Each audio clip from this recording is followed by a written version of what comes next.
अस्सलाम वालेकुम। उम्मीद है आप सब खैरियत से होंगे और क्वेश्चन बैंक से प्रैक्टिस क्वेश्चन भी सॉल्व कर रहे होंगे, जिसका लिंक हमारे डिस्क्रिप्शन में मौजूद है। स्टूडेंट्स, हमारे पास आज जो टॉपिक है बेसिकली उसका नाम है टू डायमेंशनल मोशन। सही है, हमने डिस्कस करना है कि टू डायमेंशनल मोशन क्या होती है। सही है, और इसकी मिसालें कौन कौन सी हैं, और फिर हम लोग इसके तमाम चीज़ों को डिटेल में देखेंगे कि टू डायमेंशन मोशन जब परफॉर्म हो रही होती है तो हमारे पास जो है वेलोसिटी या फिर एक्सेलरेशन या फिर डिस्टेंस वगैरह जो है बॉडी कवर कर रही होती है। अब वो किस तरह से होता है वो हमने देखना है। ये बिल्कुल मैंने आपको एक रफ सा आइडिया दिया है ताकि इस चैप्टर को हम लोग स्टार्ट कर सकें, और फिर ग्रेजुअली जो है वो जाहिर सी बात है हम लोग डिटेल्स की जानिब जाएंगे। सही है, तो सबसे पहले हम लोग यहाँ पर देख लेते हैं टू डायमेंशनल मोशन। सही है, अब इससे क्या मुराद है देखें। सबसे पहली बात, हम ये जानते हैं कि अगर हमारे पास एक ऑब्जेक्ट है जो कि स्ट्रेट लाइन में मूव कर रहा है। सही है, let's say this is an object which is moving in straight line. ये बॉडी स्ट्रेट लाइन में मूव कर रही है, ठीक है, स्ट्रेट पाथ में जा रही है, राइट। अगर मुझे इस बॉडी की वेलोसिटी कैलकुलेट करनी हो या बॉडी में प्रोड्यूस होने वाली एक्सेलरेशन कैलकुलेट करनी हो, सही है, या दीगर चीज़ें फाइंड आउट करनी हो, तो वो इजीली हम लोग फाइंड आउट कर सकते हैं by using equations of motion. ठीक है, तो अगर ये बॉडी मूव कर रही है स्ट्रेट लाइन में, ये बॉडी किस तरह मूव कर रही है, स्ट्रेट लाइन में, ठीक है, यानी कि ये बॉडी सिर्फ एक ही डायमेंशन में मूव कर रही है, स्ट्रेट लाइन। सो ये हमारे पास कहलाएगा वन डायमेंशनल मोशन। ठीक है, क्या कहलाएगा, वन डायमेंशनल मोशन कहलाएगा। ठीक है, इस केस में बॉडी जो है वो एक्स डायरेक्शन में जा रही है, हॉरिजॉन्टल डायरेक्शन में जा रही है, लेकिन ये बात हमेशा जो है वो हमेशा के लिए ये बात जो है वो मुस्तकिल नहीं होगी कि हमेशा स्ट्रेट लाइन जो है वो एक्स डायरेक्शन में ही होता है और इसको हम वन डायमेंशनल मोशन कहते हैं। सही है, ये मोशन इस तरह से भी हो सकती है कि ये हमारे पास एक ग्राउंड लेवल, और ग्राउंड लेवल से हमने एक बॉल को ऊपर की जाने फेंका। सही है, एक बॉल हमारे पास, इसको हम फेंक रहे हैं अगेंस्ट द ग्रेविटी और against the earth, you can say. ठीक है, तो अब ये बॉडी या बॉल जो है बेसिकली किस डायरेक्शन में मूव कर रही है, जवाब है स्ट्रेट लाइन में जा रही है, स्ट्रेट पाथ है इसका भी, तो ये भी कहलाएगा वन डायमेंशनल मोशन। जहाँ पे स्ट्रेट पाथ स्ट्रेट लाइन आएगी तो इससे मुराद है वन डायमेंशनल मोशन। ठीक है, ये भी हमारे पास वन डायमेंशनल मोशन है। ठीक है, this is also a one dimensional motion, ये भी हमारे पास वन डायमेंशनल मोशन कहलाएगा। ये वन डायमेंशनल मोशन हमारे पास बेसिकली वर्टिकल डायरेक्शन में है, तो इसको आप कह सकते हैं वाई एक्सिस है ना, वाई एक्सिस की जानिब है। तो किसी भी एक एक्सिस, चाहे वो एक्स एक्सिस की हम बात करें या फिर वाई एक्सिस की हम बात करें, किसी भी एक एक्सिस में अगर बॉडी मूव कर रही है एक टाइम पर तो ये कहलाती है वन डायमेंशनल मोशन। या फिर यहाँ पर आप जेड एक्सिस को भी ला सकते हैं कि बॉडी सिर्फ जेड एक्सिस पर मूव कर रही है। ठीक है, तो एक्स वाई जेड इन तीनों में से अगर एक एक्सिस पर एक वक्त में मूव करेगी तो ये कहलाएगी वन डायमेंशनल मोशन। सही है, तभी यहाँ पर कॉन्सेप्ट है स्ट्रेट लाइन का, सिंपल, या स्ट्रेट पाथ का। ठीक है, तो ये बेसिकली मैंने आपको बताया वन डायमेंशनल मोशन। अब अगर हम वन डायमेंशनल मोशन को समझ चुके हैं तो हमारे लिए टू डायमेंशनल मोशन को पढ़ना कोई मुश्किल नहीं है। ठीक है, अब एक बात यहाँ पर और नोट कर लें कि जब भी बॉडी स्ट्रेट लाइन में जाती है, अगर वो एक्स एक्सिस पर है तो फासला सिर्फ एक्स पर ही कवर करेगी। ठीक है ना, अगर कोई body one dimensional motion perform कर रही है और वो सिर्फ वाई एक्सिस पे जा रही है, ठीक है ना, जो कि होना भी चाहिए क्योंकि वन डायमेंशनल बॉडी सिर्फ एक्स पर मूव कर सकती है, तो वाई पर या जेड पर। तो अगर बॉडी यहाँ पर सिर्फ वाई एक्सिस की जानिब जा रही है या वाई एक्सिस पे मूव कर रही है तो सिर्फ बॉडी जो है वो फासला कवर कर रही है अलोंग वाई एक्सिस। और ऐसे ही अगर बॉडी जो है जेड एक्सिस पर मूव करेगी सिर्फ तो बॉडी जो है फासला कवर कर रही होगी z एक्सिस की जानिब, यानी कि जिस एक्सिस पर हमारे पास बॉडी मूव करेगी, बॉडी सिर्फ उसी एक्सिस पे फासला कवर कर रही होगी। ये बात क्लियर हो गई, राइट? ये बात आपने याद रखनी है, ठीक है? क्योंकि आगे जब हम 2 डायमेंशनल मोशन देखेंगे तो वहाँ पर इसको मैं कंपेयर करके बताऊंगा आपको कि किस तरह से चीज़ें बदलती हैं 1 डायमेंशन में एंड 2 डायमेंशनल मोशन में, ठीक है? अब हम लोग आते हैं 2 डायमेंशनल मोशन की जानिब। सबसे first point, motion along 2 coordinate axis is called 2 dimensional motion, ठीक है? तो बेसिकली मोशन कहाँ हो रही है? 2 कोऑर्डिनेट की जानिब, है ना? तो हम कहेंगे इस मोशन को 2 डायमेंशनल मोशन, ठीक है? 2 कोऑर्डिनेट है तो इसका मतलब यहाँ पर x एंड y शामिल होगा, तो ये कहलाएगा 2 डायमेंशनल मोशन, ठीक है? तो इसका मतलब ये क्या है? ये 1 कोऑर्डिनेट है, या तो x पर या तो y पर, सही है ना? अगर हम 1 डायमेंशनल की बात करेंगे तो 1 कोऑर्डिनेट, अगर हम 3 कोऑर्डिनेट की बात करेंगे तो फिर हम 3 डायमेंशनल की बात करेंगे, सही है? तो यहाँ पर जो 2 डायमेंशनल मोशन है वो क्या है? 2 कोऑर्डिनेट एक्सिस पर डिपेंड करेगा, सही है? तो ये कहलाएगा 2 डायमेंशनल मोशन। अब ये इसको हम किस तरह से समझें, ये कैसी बात है? तो इसको हमें समझना पड़ेगा कि भाई ये मोशन हमें कहाँ देखने को मिलता है, सही है? फॉर एग्जाम्पल यहाँ पर हमारे पास एक लॉन्ग जंपर है, ठीक है? लॉन्ग जंपर बेसिकली वो पर्सन होता है जो लंबी लंबी छलांगें लगाता है, सही? जैसे ही वो इस पॉइंट से छलांग लगाएगा तो पहले वो थोड़ा सा अपनी बॉडी को पुश करता है डाउनवर्ड, फिर ऊपर जाता है। तो जब लॉन्ग जंपर जंप करेगा तो उसका पाथ कैसा होगा? उसका पाथ इस तरह से होगा, ठीक है? ये हमारे पास है path of the long jumper, यानी कि लॉन्ग जंपर इस पाथ को फॉलो करते हुए आगे जाएगा, ठीक है? अब ये किस तरह की मोशन परफॉर्म हो रही है? तो अगर मैं यहाँ से ड्रॉ कर लूँ x एक्सिस और यहाँ से मैं ड्रॉ कर लूँ y एक्सिस, ठीक है? बिल्कुल गौर से समझने वाली बात है, सही है? जब भी लॉन्ग जंपर यहाँ पर था तो यहाँ पर x भी 0 है, y पर 0 है। ये जो हमारे पास एक्सिस है ये है x एक्सिस, ठीक है? और ये जो हमारे पास एक्सिस है ये हमारे पास है y एक्सिस, ठीक है? अब अगर ये लॉन्ग जंपर इस वक्त इस पॉइंट पर है तो यहाँ पर x भी 0 है और y भी 0 है, ठीक है? तो ये स्टार्टिंग पॉइंट है जब उसने जंप नहीं किया था, इसको हम ओरिजिन भी पढ़ते हैं, ठीक है? जैसे ही वो लॉन्ग जंपर जंप किया तो हमने उसकी पिक्चर ले ली, तो वो हमें थोड़ी देर के बाद यहाँ पे दिखा। ये लॉन्ग जंपर हमें थोड़ी देर के बाद इस पॉइंट पर दिखा, ठीक है? फिर थोड़ी देर के बाद हमें इस पॉइंट पर दिखा, हमने इसके स्नैप्स ले लिए, ठीक है? फिर इस पॉइंट पर, फिर इस पॉइंट पर, राइट?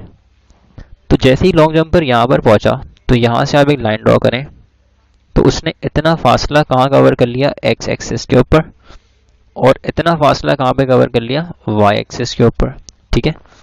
तो अब देखें एक साथ x एक्सिस और y एक्सिस दोनों डायमेंशन में फासला कवर हो रहा है, क्योंकि बॉडी मूव कर रही है 2 डायमेंशन में। मैंने आपको क्या बताया था यहाँ पे कि जब बॉडी मूव करती है 1 डायमेंशन के अंदर तो फासला सिर्फ एक ही डायमेंशन में हमें देखने को मिलता है, ठीक है?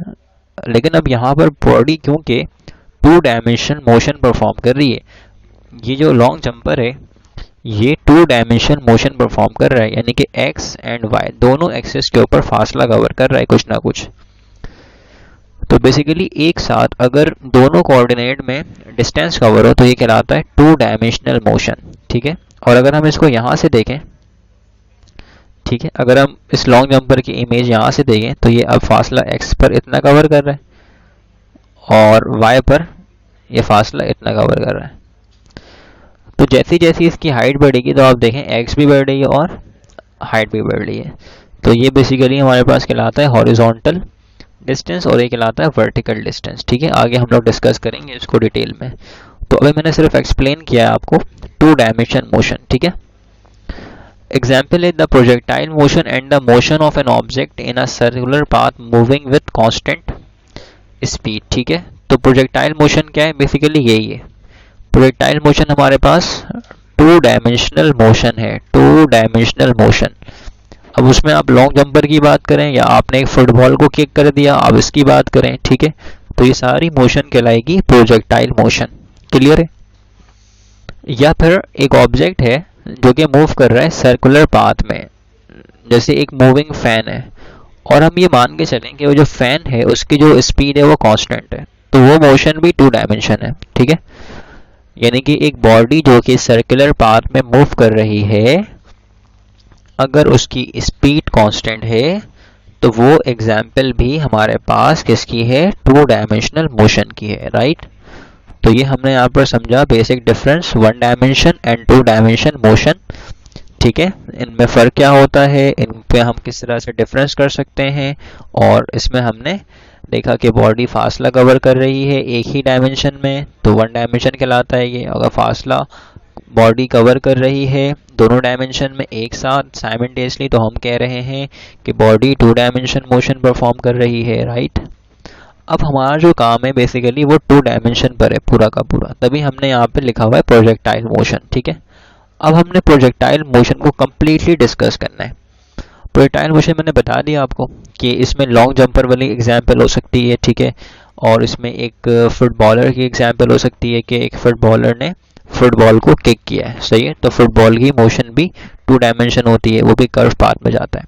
तो अब हमने डिस्कस करना है प्रोजेक्टाइल मोशन। राइट, तो आए हम लोग देखते हैं कि प्रोजेक्टाइल मोशन क्या होती है, और इसमें तमाम क्वांटिटी जो चीज़ें हमारे पास वक्त के लिहाज से वेरी हो रही होती हैं या फिर इनिशियल स्टेट पे होती हैं। तो हमने जैसे वेलोसिटी हमें देखना है, यहाँ पर टाइम वगैरह देखना है। सही है, तो सबसे पहले हम आ जाते हैं इसके इंट्रोडक्शन में कि प्रोजेक्टाइल मोशन को हम किस तरह से देखेंगे।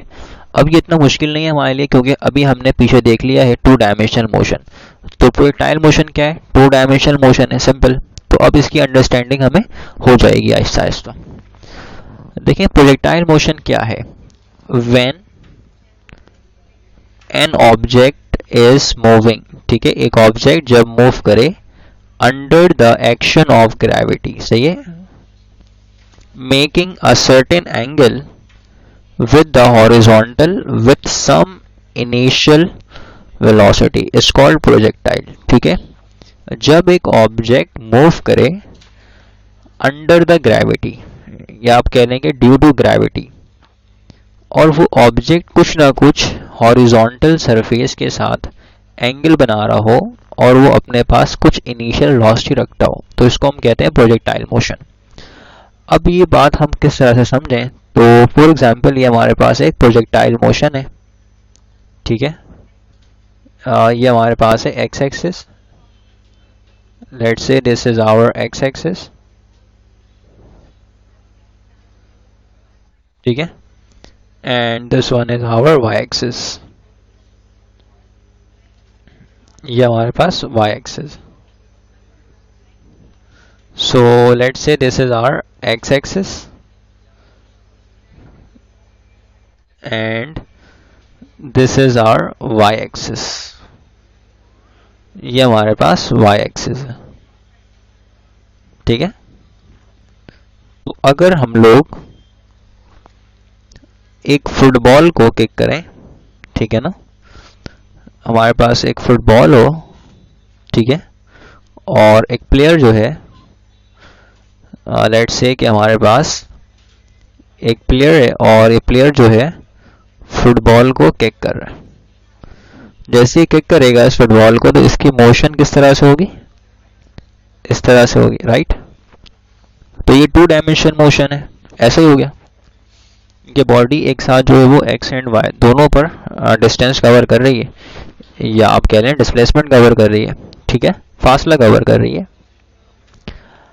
अब इस बॉडी के पास कुछ ना कुछ इनिशियल स्पीड है, तो उसको हम कहते हैं v नॉट, इनिशियल स्पीड। सही है, जिससे हमने उस बॉडी को किक किया है।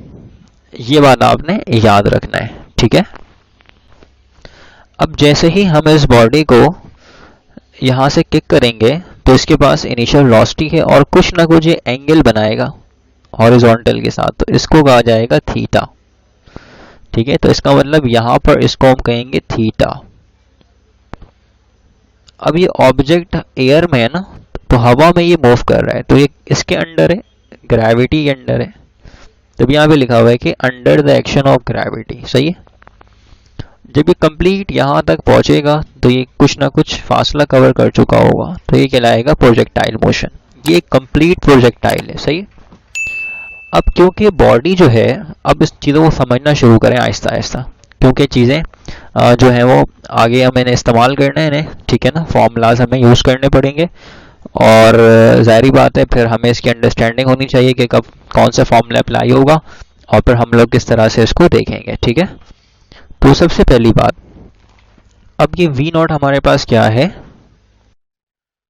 ये जो हमारे पास इनिशियल वेलोसिटी है, अब क्योंकि बॉडी जो है वो 2 डायमेंशन में जा रही है ना, एक्स पर भी और वाई पर भी, तो इसका मतलब अब इस वेलोसिटी को हम 2 हिस्सों में, ठीक है, ब्रेक कर लेते हैं। इस पॉइंट पे वेलोसिटी थी वी नॉट स्टार्टिंग में, at the time of projection, जब हमने इस बॉल को किक किया है, तो इसको कहते हैं at the time of projection. ठीक है। अब ये वेलोसिटी डिवाइड हो गई 2 जगह पर, एक एक्स पर और एक वाई पर। ठीक है, एक्स पर और वाई पर। अब एक्स पर इनिशियल वेलोसिटी कहलाएगी वी नॉट एक्स, ठीक है, और एक्स पर वेलोसिटी बनेगी फाइनल वी एक्स, यह आपने याद रखना है। अब ऐसे ही वाई एक्सिस के ऊपर वेलोसिटी कहलाएगी इनिशियल वी नॉट वाई, और वाई एक्सिस के ऊपर वेलोसिटी बनेगी फाइनल वी वाई। ठीक है। तो ये हमारे पास है इनिशियल वेलोसिटी। वी नॉट की मीनिंग क्या है, देखें, वी नॉट से मुराद है हमारे पास इनिशियल वेलोसिटी। इनिशियल वेलोसिटी या वेलोसिटी ऑफ प्रोजेक्शन, इसको आप ऐसे भी लिख सकते हैं। नॉट की मीनिंग है इनिशियल। तो अब वी नॉट यानी कि इनिशियल वेलोसिटी कहाँ पर, एक्स एक्सिस के ऊपर। V naught y, initial velocity कहाँ पर, वाई एक्सिस के ऊपर। ठीक है, यहाँ पर वाई लिखा हुआ है, राइट। तो इस तरह से हमने यहाँ पे देखना है, और अगर नॉट नहीं है तो अल्टीमेटली वो क्या है, फाइनल वेलोसिटी है। ठीक है, यह आपने याद रखना है। अब ये 2 चीज़ें हमारे पास आ गई, डिवाइड कर लिया हमने वेलोसिटी को। सही है, इस तरीके से। तो अगर मैं यहाँ पे दिखाना चाहूँ तो ज़ाहिर बात है, ये बॉडी अगर इस जगह पर है तो हमें जो बेसिकली वी वाई वगैरह है और वी नॉट एक्स है, वो हमें इस तरह देखने को मिलेगी। ठीक है, जब बॉडी नीचे आ रही होगी तो एक्स तो इसी डायरेक्शन में होगा, बट वाई कहाँ हो जाएगा, नीचे। जब बॉडी अब यहाँ से नीचे आना शुरू हो जाएगी, राइट। सो बेसिकली एक तरह की इमेज है जो कि मैंने आपको यहाँ पर दिखाई है। अब यहाँ पर इन चीज़ों को आगे बढ़ाने से पहले कुछ चीज़ें हैं जो कि हमें यहाँ पर अजम्पशंस हैं वो मान के चलना है। इन प्रोजेक्टाइल मोशन, सही है, अगर हम प्रोजेक्टाइल मोशन की बात करेंगे तो प्रोजेक्टाइल मोशन में the acceleration due to gravity small G यानी कि 9.8 is constant over the range. ये वैल्यू हमारे पास कांस्टेंट होगी, जी की वैल्यू कांस्टेंट होगी। ठीक है, over the range of motion, इस पूरे मोशन में जी कांस्टेंट होगा, and it is directed downward, जो कि किस डायरेक्शन में होगा, हमारे पास डाउनवर्ड डायरेक्शन में होगा, right. The effect of air resistance is negligible. अब क्योंकि ये प्रोजेक्टाइल जो है वो, जाहिर सी बात है, इसकी जो मोशन है वो अंडर ग्रेविटी है, सही है ना, ये एयर में बेसिकली मूव कर रहा है, तो हम ये मान के चलेंगे कि इफेक्ट ऑफ एयर जो है वो क्या है, नेग्लिजिबल है, यानी कि एयर रेजिस्टेंस प्रोजेक्टाइल के मोशन में कोई भी इफेक्ट नहीं डाल रहा है। सही है, एयर रेजिस्टेंस नहीं है, नेग्लिजिबल है। रेजिस्टेंस तो होती है लेकिन हम ये अज्यूम कर रहे हैं कि रेजिस्टेंस नहीं है। ठीक है, और हम ये मान के चलेंगे और तमाम चीज़ें आगे ड्राइव हो रही होंगी, सही है, जो कि आपने पहले भी देखा हुआ है। फिर कहते हैं कि द रोटेशन ऑफ अर्थ की रोटेशन जो है does not effect the motion of projectile. ठीक है, अब अर्थ की रोटेशन, बेसिकली अर्थ रिवॉल्व कर रहा है, राइट, तो अर्थ की रोटेशन जो है उसका भी कोई असर नहीं होता इस प्रोजेक्टाइल मोशन के ऊपर, हम ये अज्यूम करते हैं। ठीक है, ये 3 बात हो गई, तो इसको, इन तीनों बातों को अज्यूम करते हुए चीज़ें आगे हम ड्राइव करते हैं। ठीक है, the projectile motion can be analysed by considering the followings. ठीक है, प्रोजेक्टाइल मोशन को हम एनालाइज करते हैं, ठीक है ना, इन तमाम चीज़ों को कंसिडर करते हुए। तो यहाँ पर मोशन इन 2 डायमेंशन है, मोशन एक्स पर भी है, मोशन वाई पर भी है। तो पहले हम लोग मोशन अलोंग एक्स एक्सिस देखेंगे, सही है। सबसे पहले है मोशन अलोंग एक्स एक्सिस। ठीक है, तो एक्स एक्सिस के ऊपर हमारे पास जो वेलोसिटी थी इनिशियल, वो हमने क्या लिखा है, वी नॉट एक्स। राइट। यहाँ पे देखें आप वी नॉट एक्स। अब वी नॉट एक्स क्या है, तो वी नॉट एक्स हमारे पास बराबर है वी नॉट कॉस थीटा के। अब ये कैसे, अगर मैं आपसे कहूँ कि एफ एक्स हमारे पास क्या होता है, फोर्स का एक्स कंपोनेंट क्या होगा, एफ कॉस थीटा होगा। इन शॉर्ट एक्स की जगह पर हम लिखते हैं कॉस। अब ये लिखा हुआ है वी नॉट एक्स, तो वी नॉट को हमने ऐसे ही लिखा जैसे यहाँ पर हमने इस फोर्स को ऐसे ही लिखा, ठीक है। तो इस वी नॉट को हमने यहाँ पर ऐसे ही लिखा और एक्स को हमने रिप्लेस किससे करा दिया, कॉस थीटा से। तो ये बन गया वेलोसिटी का x component we not cos theta, ठीक है। अच्छा, फिर बी में हमारे पास क्या है, फाइनल वेलोसिटी वी एक्स, जो कि बराबर होती है वी नॉट एक्स के। अब ये एक बहुत इंपॉर्टेंट पॉइंट है कि हमारे पास प्रोजेक्टाइल मोशन में बॉडी की जो हॉरिजॉन्टल वेलोसिटी होती है वो कांस्टेंट रहती है, वो चेंज नहीं होती है। तभी यहाँ पे लिखा हुआ है वी नॉट एक्स बराबर है वी एक्स, यानी कि जो बॉडी की वेलोसिटी थी, सही है, इनिशियल, वही हमारे पास क्या होगी फाइनल। तो v x is equals we naught x. ये प्रोजेक्टाइल मोशन की ब्यूटी होती है कि हॉरिजॉन्टल वेलोसिटी कांस्टेंट होती है, एक्स डायरेक्शन में वेलोसिटी चेंज नहीं होती है।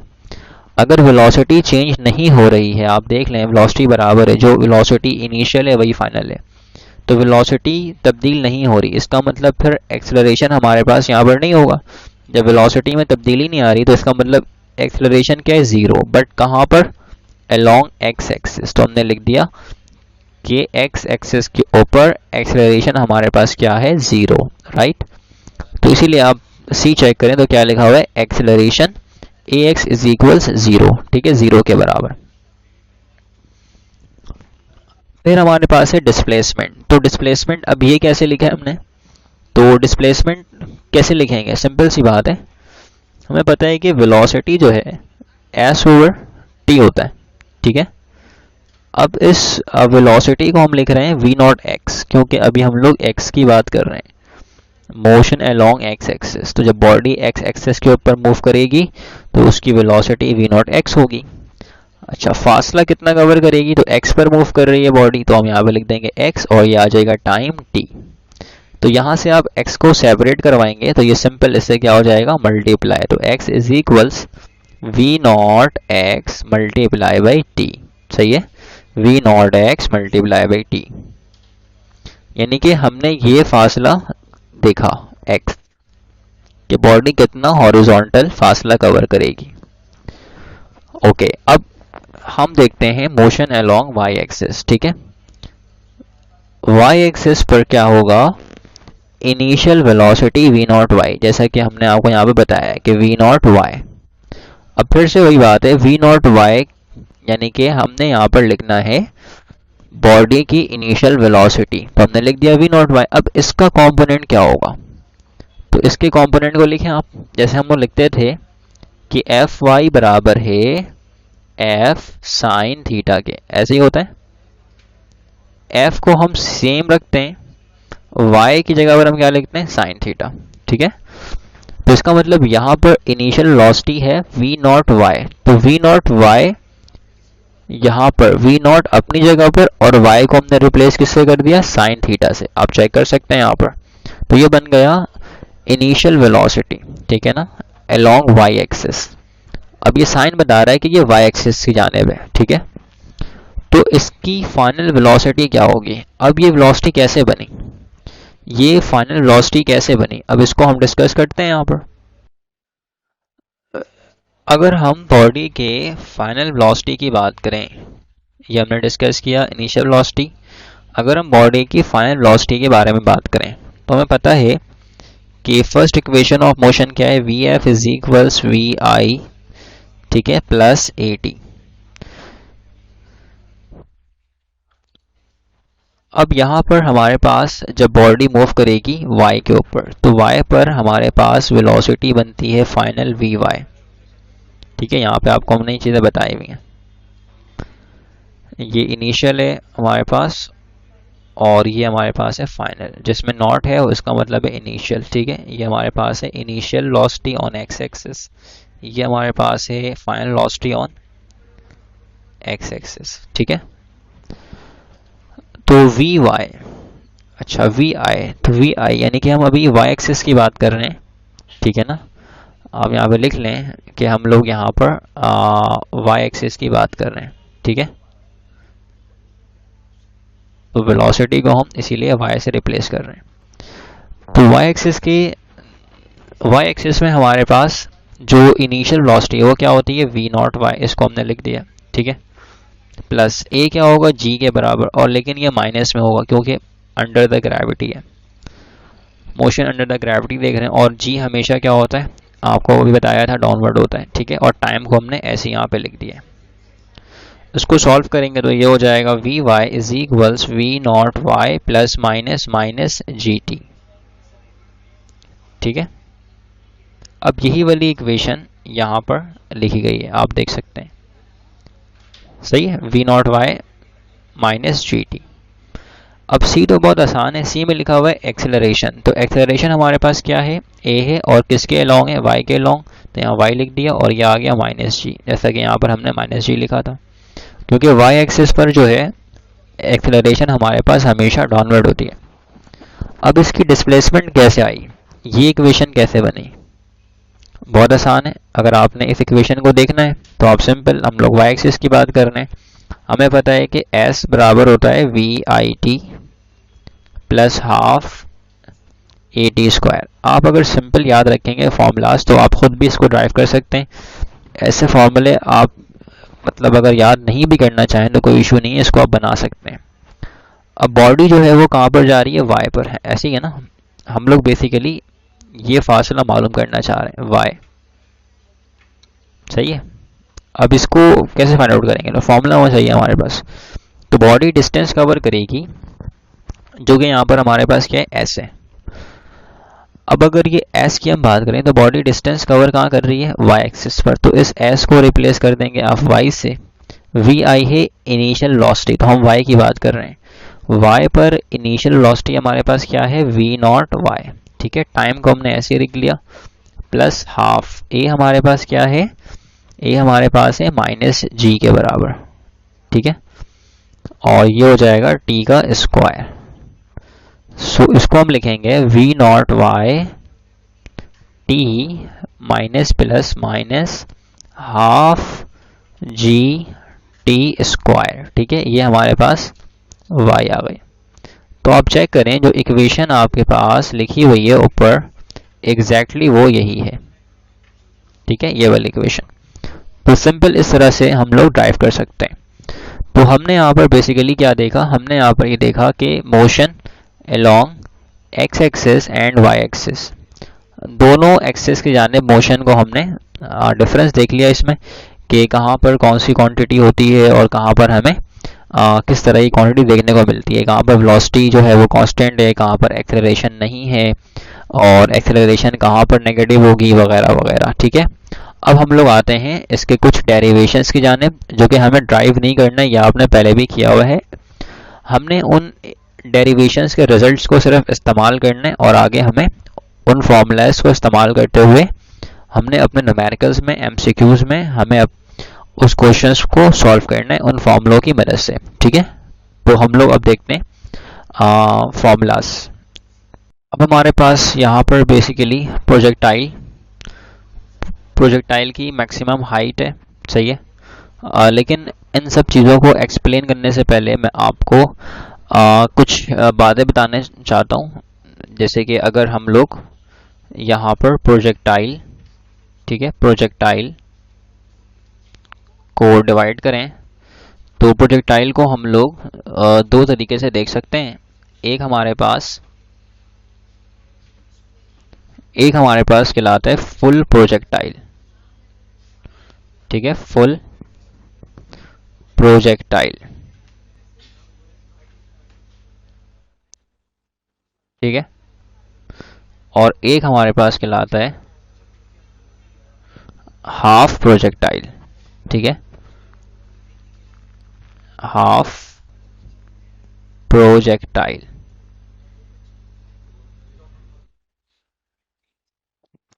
फुल प्रोजेक्टाइल से मुराद क्या है, तो फुल प्रोजेक्टाइल से मुराद यहाँ पर बेसिकली हमारे पास है, एक हमने प्रोजेक्टाइल को देखा इस तरह से हमने प्रोजेक्टाइल को लॉन्च किया, ठीक है, अर्थ के सरफेस से, और वो वापस कहाँ पर आ गया, उसी सेम प्लेस पर। तो ये बनेगा हमारे पास फुल प्रोजेक्टाइल, ठीक है, this is the full projectile. और अगर हम लोग हाफ प्रोजेक्टाइल की बात करें तो हाफ प्रोजेक्टाइल कुछ इस तरह का होता है। तो आप इसी पाथ को आप अगर हाफ कर दें तो ये कहलाएगा हमारे पास हाफ प्रोजेक्टाइल। इसको यहाँ से आप हाफ कर दें, ठीक है। या लेट्स से कि आपके पास एक हाइट है, आपने उस हाइट से,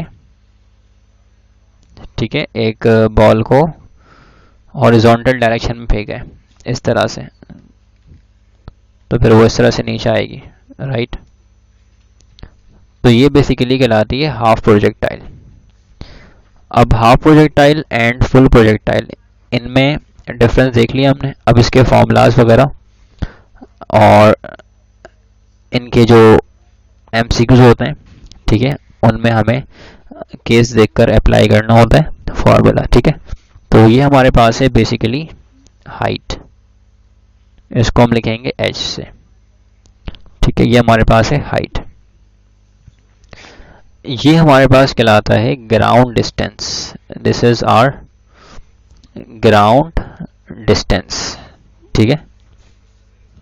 ये हमारे पास है ग्राउंड डिस्टेंस, राइट। अब हमारे पास इनके फॉर्मूले कौन कौन से हो सकते हैं। तो सबसे पहले नंबर 1, टाइम, कि बॉडी को टाइम कितनी लगेगी अगर बॉडी यहाँ से यहाँ तक आती है। तो इसके लिए हमारे पास है 2d अपॉन g, ठीक है, और यहाँ पर आएगा स्क्वायर रूट। अब इसमें d क्या है, तो बेसिकली d हमारे पास यहाँ पर है डाउनवर्ड डिस्टेंस। d हमारे पास यहाँ पर है डाउनवर्ड डिस्टेंस, ठीक है, डाउनवर्ड डिस्टेंस। तो इससे हम लोग टाइम कैलकुलेट कर सकते हैं।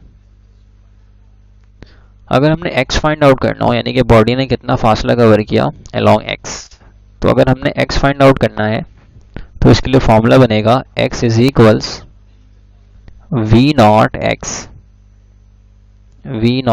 x इनटू टाइम, ठीक है। And number 3, vx is equals v not x, ये तो हमें पता ही है। vy हमारे पास क्या होगा, तो vy हमारे पास इस केस में बराबर होगा v नॉट y, ठीक है, v not y minus gt।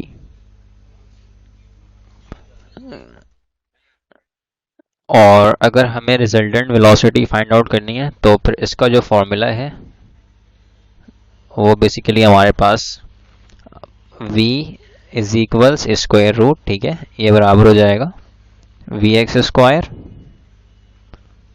Plus vy square, right. ये हमने तमाम चीज़ें डिस्कस करी हैं हाफ प्रोजेक्टाइल की। अच्छा, फुल प्रोजेक्टाइल में तमाम चीज़ें ये वाली होती हैं, ठीक है। फुल प्रोजेक्टाइल, अगर हमने फुल प्रोजेक्टाइल की हाइट कैलकुलेट करनी है तो ये फॉर्मूला इस्तेमाल हो जाएगा, सही है। ये तमाम बातें मैं आपको बताता हूँ किस तरह से ये चीज़ें हम फाइंड आउट करेंगे, सही है। सो नंबर 1 हमारे पास यहाँ पे होता है height of, maximum height of projectile, यानी कि फुल प्रोजेक्टाइल में जब बॉडी यहाँ से यहाँ तक पहुँची तो इसने कितना हाइट कवर किया, तो बेसिकली ये हमारे पास बन जाता है h, सही है, दिस इज आवर h। अभी जो हाइट है इस प्रोजेक्टाइल की ये कैलकुलेट कर सकते हैं बाय यूजिंग दिस फार्मूला। तो ये फार्मूला हमारे पास क्या है, तो ये फार्मूला हमारे पास बेसिकली यहाँ पर है v नॉट स्क्वायर, ठीक है, sine square theta upon 2g, ठीक है। अब हमारे पास ये जो फॉर्मूला है इससे हम लोग हाइट कैलकुलेट कर सकते हैं उस प्रोजेक्टाइल की, ठीक है। तो इसको मैं ऐसे भी लिख सकता हूँ, V naught sine theta whole square, क्योंकि यहाँ पर दोनों पर स्क्वायर था, whole square is equals to G. ऐसा इसलिए कि साइन थीटा है ना, तो इसकी वैल्यू हमें कैलकुलेट करनी होगी, तो एक ही मरतबा हम सबको सॉल्व करके उसका स्क्वायर निकाल लेंगे, बजाय ये कि पहले हम वी नॉट का स्क्वायर करें, फिर साइन का स्क्वायर करें, साइन थीटा की वैल्यू फाइंड आउट करके इसका स्क्वायर करें और फिर देन सॉल्व करें। ठीक है, तो इतना टाइम होता नहीं है, शॉर्टकट हमारे पास इसका यही है कि स्क्वायर को हम बाहर लिख लें। सही है। Time to reach the maximum height. अब अगर प्रोजेक्टाइल यहाँ से स्टार्ट हुई है और वो यहाँ से शुरू होने के बाद यहाँ से डिस्टेंस कवर करते करते यहाँ तक पहुँची, तो ये जो हाइट है ये हाइट है maximum.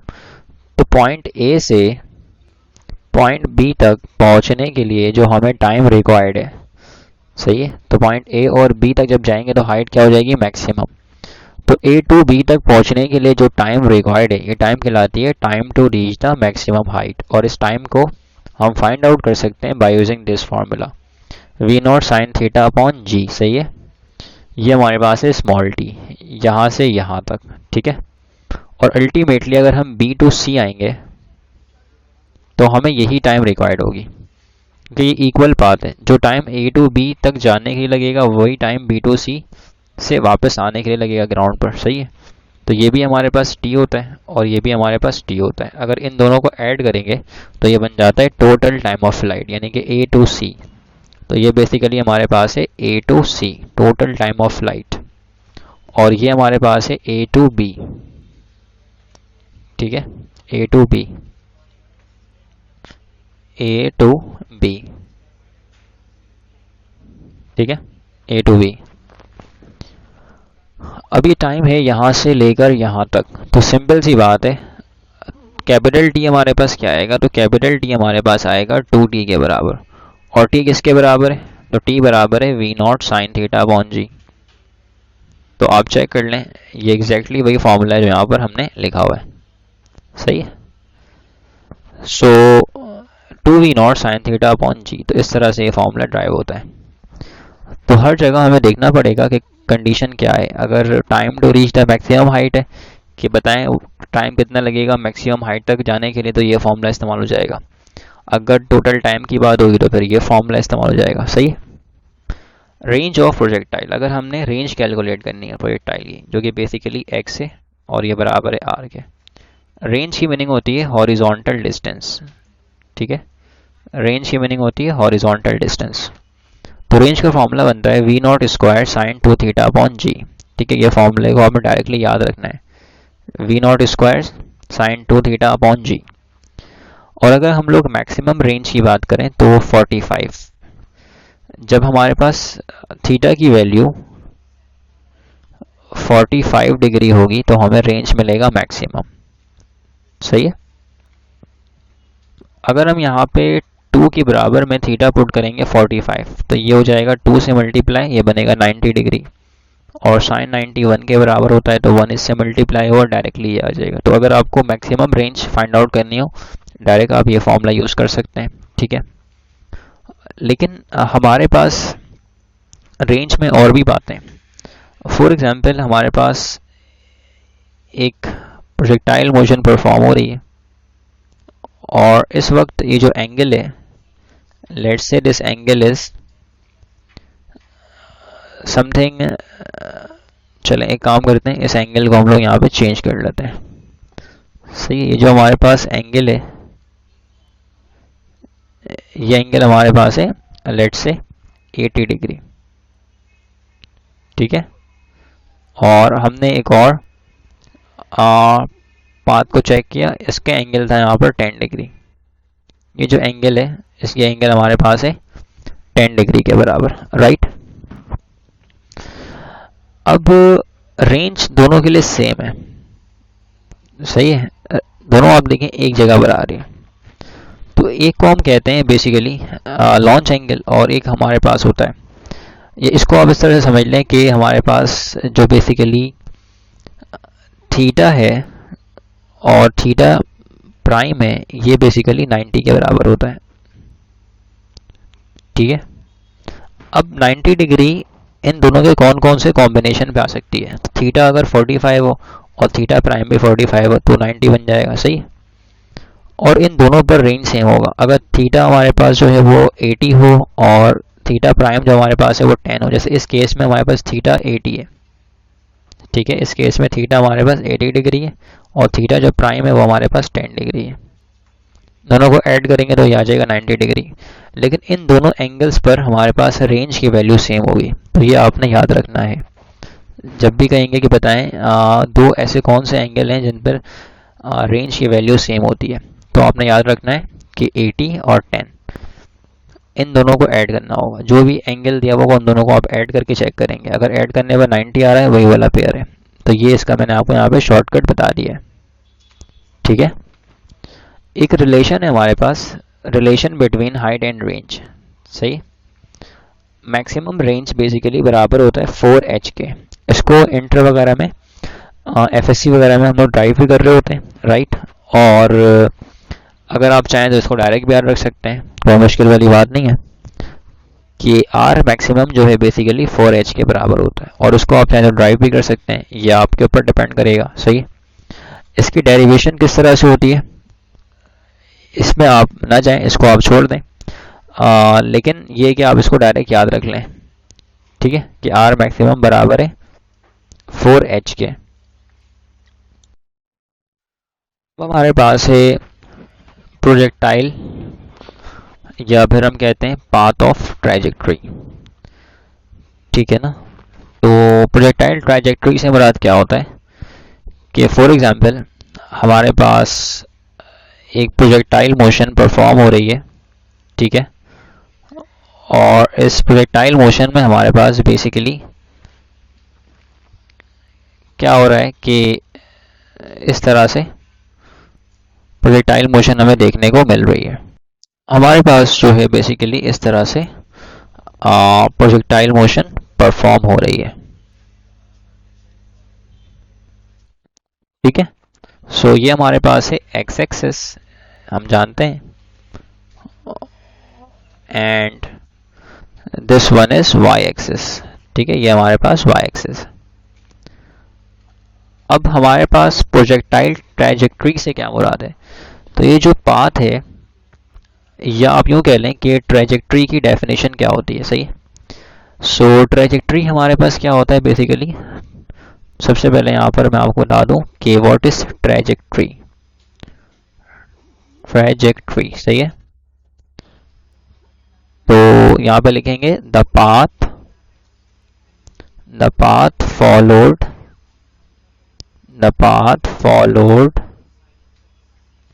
Bye a projectile. The path followed by a projectile is called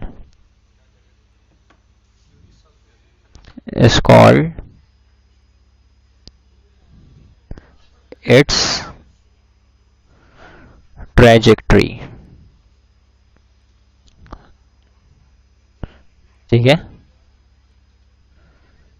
सो वो पाथ जो कि एक प्रोजेक्टाइल फॉलो करे, ठीक है ना, वो जो पाथ फॉलो हो रही है वो पाथ कहलाती है उस प्रोजेक्टाइल की ट्रैजेक्टरी। तो इसको हम पढ़ते हैं ट्रैजेक्टरी, सही है, ट्रैजेक्टरी।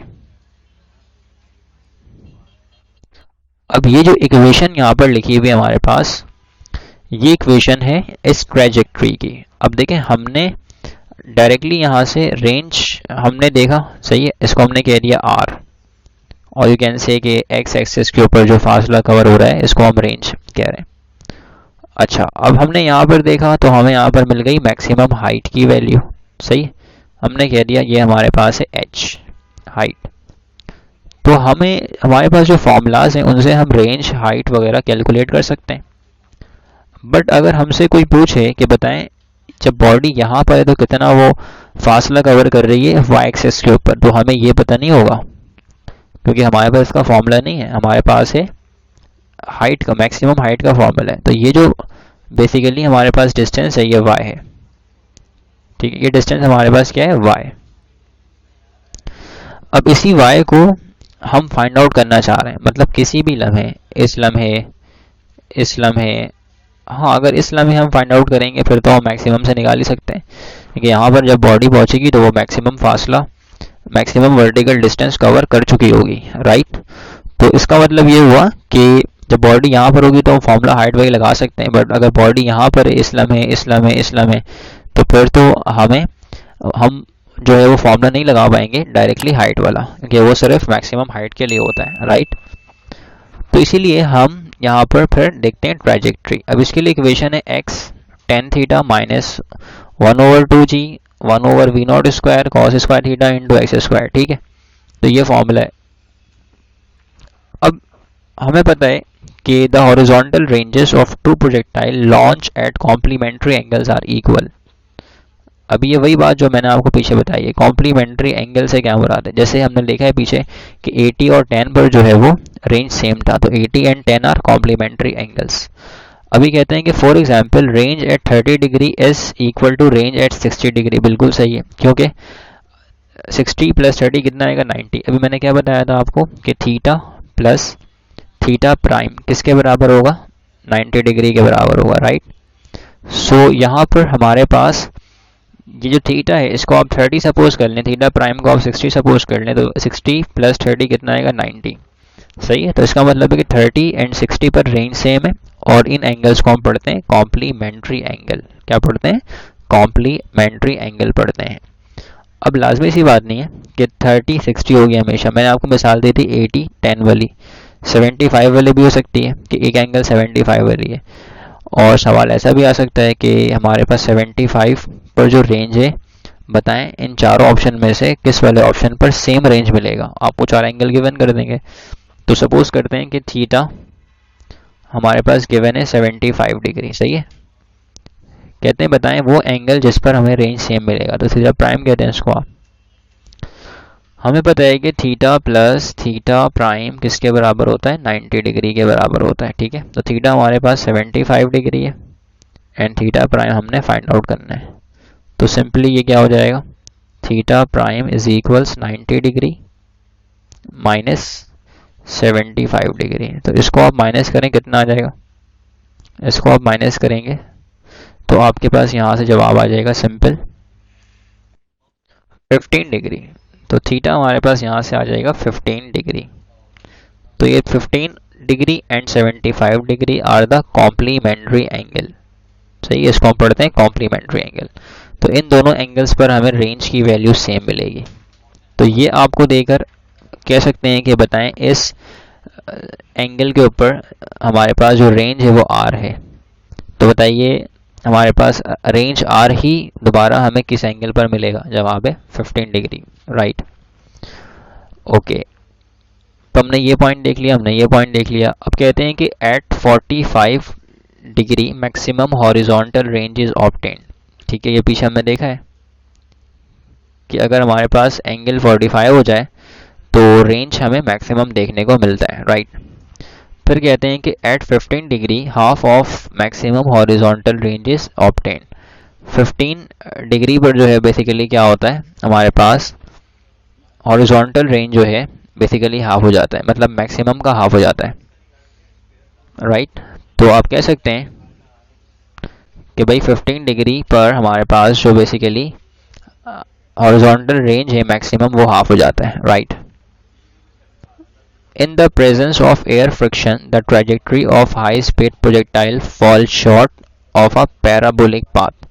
इस पाथ को हम लोग पैराबोलिक भी कहते हैं, एक ख़ास नाम देते हैं पैराबोला का, सही है। पाथ है पैराबोला। तो अगर आपसे इसकी मतलब आपसे सवाल है पूछ लिया जाए कि भाई पाथ कैसा है, तो आप कहेंगे पैराबोला है, पैराबोलिक पाथ है। अब शुरू में एक बात हमने कही थी कि एयर रेजिस्टेंस जो है वो नेग्लिजिबल है। अगर नेग्लिजिबल ना हो तो फिर यहाँ पे लिख रहे हैं in the presence of air friction the trajectory of high speed projectile fall short. तो वो जो प्रोजेक्टाइल है वो जल्दी नीचे आकर गिर जाएगी, सही है। अगर हमारे पास फ्रिक्शन फोर्स मौजूद होगी, एयर रेजिस्टेंस हमारे पास मौजूद होगी, ठीक है। The path followed by the ballistic missile is known as ballistic trajectory. अब जो पाथ फॉलो करती है बैलिस्टिक मिसाइल, उस पाथ को हम कहते हैं बैलिस्टिक ट्रैजेक्टरी। फिर कहते हैं at 76 degree the range and height of projectile become same. तो 76 डिग्री पर हमारे पास रेंज और हाइट जो है बेसिकली दोनों क्या मिलती है, हमें सेम मिलती है। ये आपने याद रखना होगा। 15 डिग्री के ऊपर क्या था, जो मैक्सिमम रेंज है वो बेसिकली हाफ हो गया था। 76 डिग्री पर क्या होगा हमारे पास कि रेंज एंड हाइट जो है बेसिकली दोनों सेम हो जाएगी। A projectile is any object upon which the only force is gravity. So हमारे पास बेसिकली जो प्रोजेक्टाइल मोशन है, a projectile is any object upon which the only force is gravity. सही है ना। तो बेसिकली जो प्रोजेक्टाइल है हमारे पास उसके ऊपर फोर्स ऑफ ग्रेविटी एक्ट कर रही होती है क्योंकि वो मूव करती है मोशन अंडर द ग्रेविटी। सही है। फिर कहते हैं कि projectiles travel with a parabolic trajectory due to the influence of gravity. Gravity की वजह से हमारे पास क्या होता है, ये जो प्रोजेक्टाइल है इसकी जो पाथ है वो कैसी होती है, पैराबोलिक होती है। राइट, ठीक है। तो अब हमारे पास है there are no horizontal forces acting upon projectiles and does no horizontal acceleration. ठीक है, तो हमारे पास हॉरिजॉन्टल फोर्सेस नहीं होती हैं, ठीक है, प्रोजेक्टाइल वाली केस में, लिहाजा हमारे पास हॉरिजॉन्टल एक्सेलरेशन भी फिर नहीं होती है। आपको पता है कि ए एक्स बराबर होता है हमारे पास 0 के in case of projectile motion, क्योंकि हमारे पास वी नॉट एक्स बराबर हो जाता है वी एक्स के। Right, the horizontal velocity of a projectile is constant. ये बात हमने पहले ही कर ली थी कि बॉडी की जो हॉरिजॉन्टल वेलोसिटी है या प्रोजेक्टाइल की जो हॉरिजॉन्टल वेलोसिटी है वो कांस्टेंट होगी, जो कि कभी चेंज नहीं होगी, अनएवर चेंजिंग इन वैल्यू, हमेशा 9.8 रहेगी या फिर 10 रहेगी। सही है, तो चेंज नहीं होती है। राइट, फिर कहते हैं कि there is a vertical acceleration, हमारे पास जो है वर्टिकल एक्सेलरेशन होगी काउज्ड बाय ग्रेविटी, क्योंकि ग्रेविटी की वजह से its value is 9.8 metre per second square down. ठीक है, जो कि हमारे पास डाउनवर्ड डायरेक्शन में होगी। ये सारी बातें शुरू में हुई हुई हैं, सिर्फ मैं आपको ये समरी समझा रहा हूँ आखिर में। The vertical velocity of a projectile changes by 9.8 metre per second, या आप कह लें ईच सेकेंड। तो बेसिकली जो हमारे पास वर्टिकल वेलोसिटी है प्रोजेक्टाइल की वो चेंज होती है 9.8 यानी कि 9.8 मीटर हर एक सेकेंड में। राइट, फिर कहते हैं कि the horizontal motion of a projectile is independent of its vertical motion. Horizontal motion जो है प्रोजेक्टाइल की वो डिपेंड नहीं करती है, ठीक है, वो डिपेंड नहीं कर रही होती है वर्टिकल मोशन पर, दोनों इंडिपेंडेंट है। सही है, तभी हमने इसको शुरू में दो हिस्सों में डिवाइड करके समझ लिया था, और अगर ज़ाहिर बात है डिपेंड कर रही होती तो फिर इनको हमें साथ साथ देखना पड़ता, लेकिन ऐसा नहीं था, तभी हमने दोनों मोशन को डिवाइड करके देखा था, हॉरिजॉन्टल को अलग वर्टिकल को अलग। वजह क्या थी, वजह ये थी कि हॉरिजॉन्टल मोशन और वर्टिकल मोशन दोनों एक दूसरे से इंडिपेंडेंट होते हैं। सही है, तो ये हमारे पास प्रोजेक्टाइल मोशन हमने कवर किया। अब हम लोग देखते हैं इसके रेलेवेंट टॉपिक्स के न्यूमेरिकल्स, या आप कह लें एमसीक्यूज के क्वेश्चन किस तरह से पूछ सकते हैं हमसे, और फिर हम किस तरह से इसको टैकल करेंगे। राइट, तो आए चलें हम लोग एमसीक्यूज करते हैं। हमारे पास यहाँ पर एक क्वेश्चन है जिसमें पूछते हैं कि what must be the minimum velocity of a missile if it is to strike a target 90 metres away. सही है, तो लेट्स से कि ये हमारे पास टारगेट है, ठीक है, दिस इज आवर टारगेट, ये हमारे पास है टारगेट। अब हमने मिसाइल को फायर करना है, let's say this is our target, तो ये मिसाइल यहाँ से आकर डायरेक्ट इसको हिट करेगी।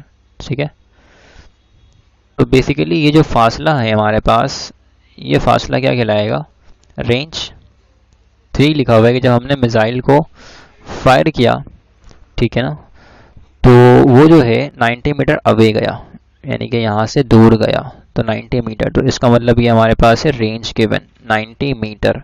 राइट, कहते हैं कि कम से कम वेलोसिटी क्या होगी ये बताएं, what must be the minimum velocity of a missile. ठीक है, मिसाइल की मिनिमम वेलोसिटी क्या होगी हमने ये बताना है।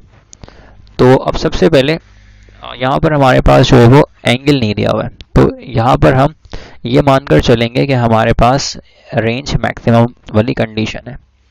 तो वो आर मैक्सिमम वाली कंडीशन में हमारे पास फॉर्मूला क्या बनता है आर मैक्स का?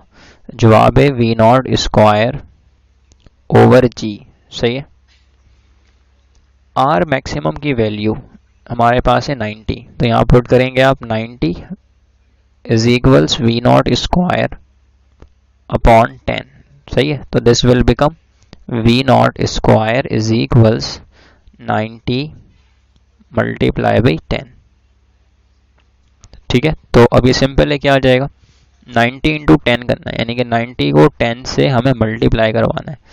तो सिंपल वी नॉट स्क्वायर हमारे पास बराबर आ जाएगा 9000 के। राइट, सॉरी 90 इंटू 10 है, तो ये हमारे पास हो जाएगा 900। सही है, ये गलती से लिख दिया था मैंने, 90 इंटू 10 है तो ये सिंपल आ जाएगा 900। हाँ, अगर यहाँ पे 100 होता तो फिर बनता ये 9000। ठीक है। तो अब रूट ले लें बोथ साइड, तो ये हो जाएगा v naught square square root is equals square root 900। तो ये से कैंसिल, तो यहाँ से आ जाएगा वी नॉट। अब हमने ये सॉल्व करना है कि जनाब हमारे पास ये सॉल्व कैसे होगा। तो अब चेक करेंगे कि 900 जो है इसका पेयर क्या हो सकता है।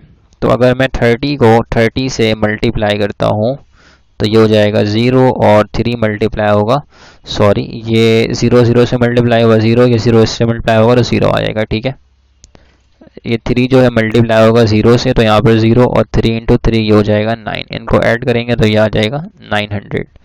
तो इसका मतलब 30 का ये पेयर बनता है, तो इसका मतलब है यहाँ पे आप लिखेंगे 30 इंटू 30। सही है। अब ये एक पेयर बनेगा और ये रूट से बाहर, तो जवाब आ जाएगा 30 मीटर पर सेकेंड। तो ये हमारे पास है बेसिकली वी नॉट की वैल्यू। अब चेक करते हैं हमारे पास आंसर कौन सा है, बी 30 मीटर पर सेकेंड। ठीक है। हमारे पास एक और क्वेश्चन है जिसमें कहते हैं कि a ball is thrown with a horizontal velocity of 6 metre per second. एक बॉल को हमने थ्रो किया है हॉरिजॉन्टल वेलोसिटी के साथ जिसकी वैल्यू है 6 metre per second. What is horizontal velocity? कहते हैं हॉरिजॉन्टल वेलोसिटी क्या होगी after 3 second of flight. 3 second के बाद हॉरिजॉन्टल वेलोसिटी क्या होगी हमने ये बताना है। ठीक है।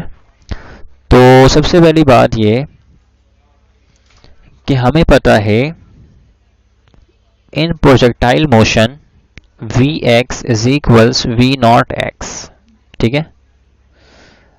हॉरिजॉन्टल वेलोसिटी चेंज नहीं होती है प्रोजेक्टाइल के केस में, तो जो वेलोसिटी इनिशियल थी वही बाद में भी रहेगी फाइनल। तो इसका मतलब पहले भी 6 है और बाद में भी कितनी होगी, 6 होगी, क्योंकि हॉरिजॉन्टल वेलोसिटी चेंज नहीं होती है in case of projectile motion. ये आपने याद रखना है। राइट, इसको हमने लेक्चर में बहुत मरतबा देखा भी है। अब इस तरह के क्वेश्चन होते हैं जिनको आप बिना मतलब सॉल्व करके भी डायरेक्ट बता सकते हैं अगर आपने थ्योरी को अच्छे से किया हुआ है। ठीक है। हमारे पास एक यहाँ पर क्वेश्चन है जिसमें कहते हैं कि a bomb is drop from an airplane moving horizontally with a speed of 600 kilometre per hour. सही है। If the air resistance is negligible the bomb will reach the ground in 5 second. ये time given है when the altitude of the plane is approximately. सही है। हमारे पास basically एक plane है और इस प्लेन से हम क्या कर रहे हैं, एक हमारे पास ऑब्जेक्ट, ठीक है, वो यहाँ से हो रहा है ड्रॉप। अब वो शुरू में मूव कर रहा है हॉरिजॉन्टल डायरेक्शन में, फिर वो ग्राउंड पे आ रहा है। तो ये केस बन गया हाफ प्रोजेक्टाइल का। Right, this is the case of the half projectile. ये हमारे पास है हाइट और टाइम सवाल में गिवन है। तो सबसे पहले आप डाटा अरेंज करेंगे तो हमारे पास यहाँ पर बेसिकली गिवन क्या है, यहाँ पर हमारे पास वेलोसिटी गिवन है और ये बराबर है, इसको आप वी नॉट एक्स के लें। वी नॉट एक्स, ठीक है, ये हमारे पास बराबर है 600 किलोमीटर पर आवर, ठीक है। टाइम कितना है हमारे पास, 5 सेकेंड्स, ठीक है। एंड हाइट हमने फाइंड आउट करना है, सही है, कि भाई इसकी हाइट क्या होगी। तो इसका मतलब है डी, इसको हम डी भी कहते हैं, डाउनवर्ड डिस्टेंस। तो हमें यहाँ पर बेसिकली डी की तलाश है। अब आपको याद होगा कि हमने देखा था हाफ प्रोजेक्टाइल के लिए एक फॉर्मूला जिसमें टी हमारे पास बराबर था स्क्वायर रूट 2d ओवर जी, सही है। अब स्क्वायरिंग कर लें बोथ साइड, तो ये हो जाएगा T square is equals 2d upon G, सही है। तो टी हमारे पास है 5 और ये हो जाएगा इसका स्क्वायर 2d, जी की वैल्यू को आप 10 सपोज कर लें, सही है। तो सिंपल ये हो जाएगा हमारे पास 5 का स्क्वायर इंटू 10 ओवर 2, सही है। तो ये हो जाएगा 25 इंटू 10 ओवर 2, तो ये हो जाएगा 250 डिवाइड बाई 2, यानी कि इसका हाफ, तो 125 मीटर। तो ये हमारे पास डाउनवर्ड डिस्टेंस कैलकुलेट होकर आ रही है, जो कि ऑप्शन नंबर सी हमारे पास राइट है, ठीक है। हमारे पास यहाँ पर एक क्वेश्चन है जिसमें कहते हैं कि an object thrown in arbitrary direction in space with an initial velocity and moving freely under action under gravity will follow, सही है। तो अगर कोई भी ऑब्जेक्ट अंडर ग्रेविटी मूव करती है, या आप कह लें under the action of gravity move करती है, तो बेसिकली वो पाथ जो है उसका पैराबोला होता है, और इसकी मिसाल वही है प्रोजेक्टाइल वाली, ठीक है। ये हमने लेक्चर में डिस्कस किया था, राइट। क्वेश्चन नंबर 2 देखें। क्वेश्चन नंबर 2 में लिखा हुआ है during the projectile motion the horizontal component of velocity, ठीक है। प्रोजेक्टाइल मोशन के दौरान जो बॉडी की हॉरिजॉन्टल हमारे पास वेलोसिटी है, वो बेसिकली क्या होती है ये बताना है। Change with respect to time, remains constant, become zero, decrease with time, ठीक है। तो बेसिकली हमारे पास प्रोजेक्टाइल मोशन के दौरान हमारे पास वेलोसिटी जो है हॉरिजॉन्टल कंपोनेंट वो कांस्टेंट रहती है, तभी हम लोग लिखते हैं, आपको याद होगा कि वी एक्स बराबर है वी नॉट एक्स के, राइट। तो this is the condition for projectile motion. और इसमें हमारे पास क्या होता है, इसमें हमारे पास बेसिकली बॉडी की वेलोसिटी कांस्टेंट रहती है हॉरिजॉन्टल, तभी यहाँ पर हमने एक्स लिखा हुआ है, राइट। हमारे पास क्वेश्चन नंबर 3 है, इसमें कहते हैं we get the same range of a projectile at 2 angles given by, सही है। हमें 2 एंगल पर जो है वो प्रोजेक्टाइल की रेंज सेम देखने को मिलती है, राइट। अब देखें हमारे पास यहाँ पर बेसिकली, अब यहाँ पे ये बात हमें देखनी होगी कि ऐसा किस एंगल पर होगा। तो मैंने क्या बताया था आपको कि थीटा प्लस थीटा प्राइम जो है वो किसके बराबर आएगा, 90 डिग्री के। तो अब दोनों एंगल्स को आप ऐड करके चेक करें, तो जवाब आपको मिलेगा ए, 15 प्लस 75 90 डिग्री। ये 70 हो रहा है, ये आपके पास 120 हो रहा है, और ये आपके पास ज़्यादा है 90 से, ठीक है। तो ऑप्शन ए हमारे पास यहाँ पे करेक्ट हो जाएगा। क्वेश्चन नंबर 4 में लिखते हैं for any value of initial velocity the minimum range of projectile is obtain bye throwing it an angle of, सही है। वेलोसिटी की हमारे पास कोई सी वैल्यू हो, जो बेसिकली रेंज है, the minimum range of projectile is obtained by throwing it an angle of, सही है। तो हमें रेंज मिनिमम किस एंगल पर मिलेगी हमने ये बताना है, राइट। अब देखें यहाँ पर हमारे पास जो एंगल्स हैं बेसिकली, तो रेंज में क्या होता है, रेंज के लिए फॉर्मूला हमारे पास होता है वी नॉट स्क्वायर, ठीक है, साइन 2 थीटा अपॉन जी। अब क्योंकि इसमें साइन का फंक्शन है ना, तो अब साइन की वैल्यू कम किस एंगल पर होती है, मिनिमम, तो जवाब है 0। अगर हम यहाँ पे 0 डिग्री पुट करेंगे तो 2 से मल्टीप्लाई होगा, अल्टीमेटली 0 आ जाएगा, और साइन 0 0 के बराबर होता है, ठीक है। और अगर हम यहाँ पर और अगर हम लोग यहाँ पर एंगल पुट करते हैं 90 डिग्री, तो 92 से मल्टीप्लाई हुआ 180 आ जाएगा, और 180 हमारे पास 0 के बराबर होता है। इसका मतलब जो रेंज है वो मिनिमम किस पे मिल रही है हमें, 0 पर 90 एंड 0 पर मिल रही है। बाकी इन तमाम वैल्यूज़ के ऊपर आपको कुछ ना कुछ रेंज की वैल्यू मिलेगी, तो मिनिमम सबसे कम इसमें मिलेगी ए में, राइट। फिर क्वेश्चन नंबर 5 में कहते हैं हमारे पास कि during the upward motion the projectile of the vertical component of velocity. सही, तो हमारे पास बेसिकली एक अपवर्ड मोशन परफॉर्म हो रही है। सही है, एक प्रोजेक्टाइल जो है बेसिकली ऊपर जा रहा है, अपवर्ड डायरेक्शन में मूव कर रहा है। ठीक है, तो इसकी जो वर्टिकल कंपोनेंट है, वर्टिकल कंपोनेंट में कमी होगी, इजाफा होगी, कांस्टेंट रहेगी, या फिर रिमेन सेम, या फिर आप कहते हैं नॉन ऑफ दिस, इनमें से एक ऑप्शन आप कह सकते हैं। तो ऑप्शन नंबर ए हमारे पास राइट है, डिक्रीज। तो जब हम ऊपर जाते हैं ग्राउंड से तो वेलोसिटी में कमी आ रही होती है, तभी एक वक्त आता है कि हमारे पास जो वेलोसिटी है फाइनल वो 0 बन जाती है, वी वाई 0 बन जाती है, राइट। तो इसीलिए ए हमारे पास यहाँ पे राइट आंसर है। क्वेश्चन नंबर 6 में लिखा हुआ है the horizontal range of a shell. ठीक है, हमारे पास हॉरिजॉन्टल रेंज क्या होगी अगर वो मूव करे 49 मीटर पर सेकंड से, और एंगल हमारे पास 45 हो, ठीक है ना, विद द हॉरिजॉन्टल। तो हमने यहाँ पर बेसिकली रेंज कैलकुलेट करना है। कहते हैं कि हमारे पास अब यहाँ पर वेलोसिटी की वैल्यू है 49, तो आप सबसे पहले डाटा अरेंज करेंगे, तो वी नॉट हमारे पास यहाँ पर बराबर है 49, ठीक है, मीटर पर सेकंड के,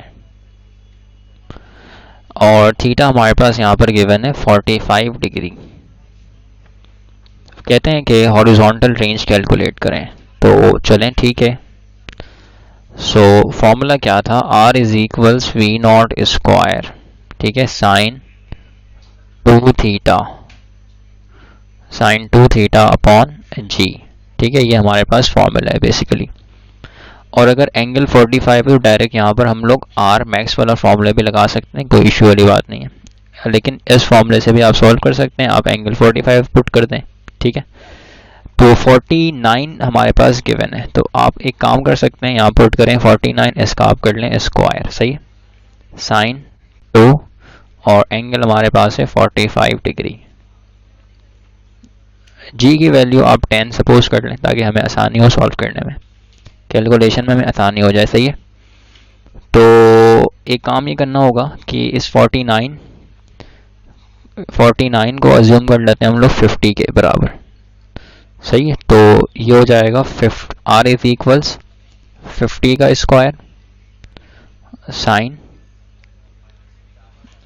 90 डिग्री, सही है, और नीचे आ जाएगा 10, साइन 91 के बराबर होता है। अच्छा, इसका स्क्वायर क्या होगा, 25, ठीक है। तो इसका स्क्वायर क्या आएगा, सिंपल है, 25, 5 का स्क्वायर 25, और 0 है तो 2 मरतबा 0 लिख देंगे आप, सही है। साइन 91 के बराबर होता है, 1 पुट कर दिया, और ये आ जाएगा 10, सही है। तो ये से कैंसिल कर दें आप, कितना बचेगा, 250 मीटर। अब देखें हमने जो है वो सपोज क्या हुआ था यहाँ पर 49 को, तो बेसिकली जो हमारे पास आंसर है यहाँ पर वो 250 के करीब करीब वाला होना चाहिए। तो अब आप चेक कर लें, सी 245, तो ये हमारे पास राइट आंसर है, अप्रॉक्सीमेट आंसर ही आता है, राइट। तो अप्रॉक्सीमेट आंसर हम यहाँ पे फाइंड आउट करते हैं। क्वेश्चन नंबर 7 में लिखते हैं at the highest point of trajectory of projectile the horizontal component of velocity. तो हाईएस्ट पॉइंट पर बेसिकली हमारे पास हॉरिजॉन्टल कंपोनेंट ऑफ वेलोसिटी क्या होगी हमने ये बताना है। देखें हॉरिजॉन्टल वेलोसिटी ऑफ कंपोनेंट हमारे पास क्या है, तो horizontal component of velocity in projectile motion, simple v x बराबर है वी नॉट एक्स के, यानी कि जो वेलोसिटी है हॉरिजॉन्टल वो चेंज नहीं होती है प्रोजेक्टाइल वाले केस में। तो सी हमारे पास राइट आंसर होगा, अनचेंज, ठीक है, चेंज नहीं होगी, राइट। क्वेश्चन नंबर 8 में लिखते हैं the vertical component of velocity of projectile during its motion is minimum, सही है। हमारे पास जो वर्टिकल कंपोनेंट ऑफ वेलोसिटी है प्रोजेक्टाइल की ड्यूरिंग इट्स मोशन वो क्या है, मिनिमम। तो वर्टिकल कंपोनेंट मिनिमम कब होती है आपको पता है, ठीक है। तो हमारे पास बेसिकली किस पॉइंट पे होती है मिनिमम, जवाब है हाईएस्ट पॉइंट, ठीक है ना, हाईएस्ट पॉइंट पर जब एक हमारे पास प्रोजेक्टाइल मूव कर रही होती है, तो बेसिकली हमारे पास इस पॉइंट पर ऊपर आती है जब प्रोजेक्टाइल, तो ये हाईएस्ट पॉइंट पर वेलोसिटी 0 हो जाती है, मिनिमम होती है, ठीक है। तो जवाब है एट हाईएस्ट पॉइंट ऑफ इस ट्रेजेक्टरी, तो बी हमारे पास यहाँ पे राइट आंसर है। फिर कहते हैं the horizontal range of a projectile at a certain place depends upon the horizontal range जो है बेसिकली वो डिपेंड किस पर करती है। तो हॉरिजॉन्टल रेंज आपको पता है कि रेंज बराबर है वी नॉट स्क्वायर, ठीक है, साइन 2 थीटा अपॉन जी। तो रेंज डिपेंड किसके ऊपर कर रही है, वेलोसिटी पर और एंगल पर। जी तो कांस्टेंट है, तो इसका मतलब है कि the angle as well as velocity of projection. तो डी हमारे पास यहाँ पे राइट आंसर है, ठीक है। हमारे पास यहाँ पर क्वेश्चन नंबर 10 है। क्वेश्चन नंबर 10 में बेसिकली यहाँ पर कहते हैं कि the projectile attains maximum horizontal range when it is projected at an angle of, सही है। बेसिकली जो प्रोजेक्टाइल है उसकी रेंज हमारे पास मैक्सिमम कब होगी, हमने ये बताना है जब उसको हम प्रोजेक्ट करेंगे, ठीक है, एंगल से। अब सवाल ये कि वो एंगल क्या है, यानी कि हम किस एंगल से उस प्रोजेक्टाइल को बेसिकली हम प्रोजेक्ट करें कि हमारे पास जो उसकी रेंज है वो मैक्सिमम आ जाए, ठीक है। तो अब देखें हमारे पास जो फॉर्मूला होता है, बेसिकली फॉर्मूला क्या है, फॉर्मूला हमारे पास है वी नॉट स्क्वायर, ठीक है, साइन 2 थीटा अपॉन जी, ठीक है। वैसे तो आमतौर पे इसका जवाब हमें याद हो जाता है, लेकिन फिर भी अगर हम इसको भूल जाएं तो फॉर्मूले की मदद से हम किस तरह फाइंड आउट करेंगे ये इंपॉर्टेंट है। तो देखें आप, रेंज जो है बेसिकली ये इसका ताल्लुक जो है एंगल के साथ डायरेक्ट है, सही है। तो यहाँ पे हमारे पास range is proportional to sine 2 theta, सही है। अब रेंज जो है बेसिकली वो डायरेक्टली प्रोपोर्शनल किसके ऊपर है, साइन 2 थीटा पर, यानी कि एंगल पर। अब आप देखें तो हमारे पास साइन थीटा की जो वैल्यूज़ हैं वो वैल्यूज़ बेसिकली हमें कहाँ कहाँ पर मैक्सिमम और मिनिमम मिलेगी, सही है।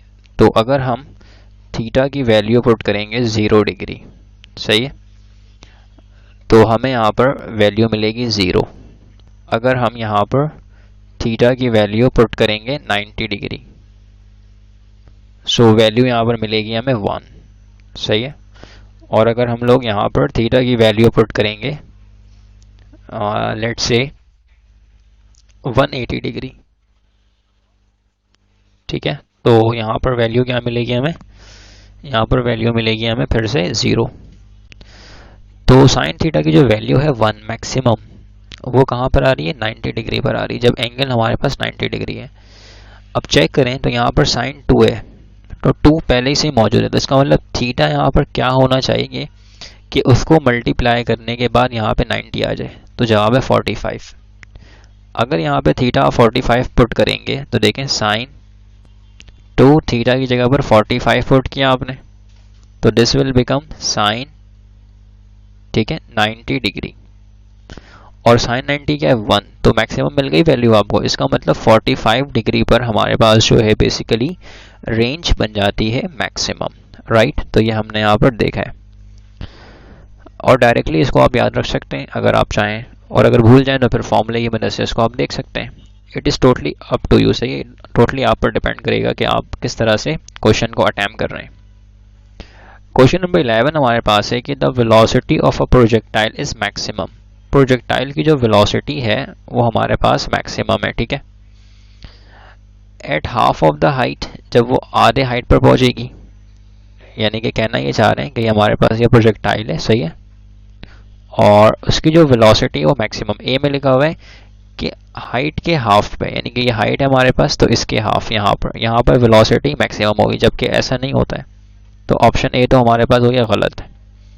बी में लिखा हुआ है एट 1/4 ऑफ द हाइट, यानी कि 1/4, अब यहाँ की बात हो रही है 1/4, तो यहाँ पर भी जो है वो वेलोसिटी मैक्सिमम नहीं होती है। हमें पता है कि जिस तरह से ये वेलोसिटी, जिस तरह से ये प्रोजेक्टाइल ऊपर जा रहा होता है हाइट पर, तो इसकी वेलोसिटी कम हो रही होती है, तो इसका मतलब ये तो फिर हो गई नहीं। सी में लिखा हुआ है just before striking the ground and the point of projection, कह रहे हैं कि जब हम इस पॉइंट से इसको प्रोजेक्ट करेंगे, फेंकेंगे, तब इसकी वेलोसिटी जो है मैक्सिमम हो जाएगी, और जब ये ग्राउंड पर आके गिरेगा तो उस वक्त क्या होगा, इसकी वेलोसिटी मैक्सिमम होगी, जो कि बिल्कुल सही है। तो सी हमारे पास राइट आंसर है, just before striking the ground, ground में टकराने से पहले पहले इसकी वेलोसिटी क्या होगी, ज़्यादा होगी, मैक्सिमम होगी। और पॉइंट ऑफ प्रोजेक्शन, जब इसको हम प्रोजेक्ट करवाएंगे तो हमारे पास वेलोसिटी क्या होगी, मैक्सिमम होगी। तो इसलिए लिहाजा डी भी नहीं हो सकता, तो इसको भी कैंसिल कर दें।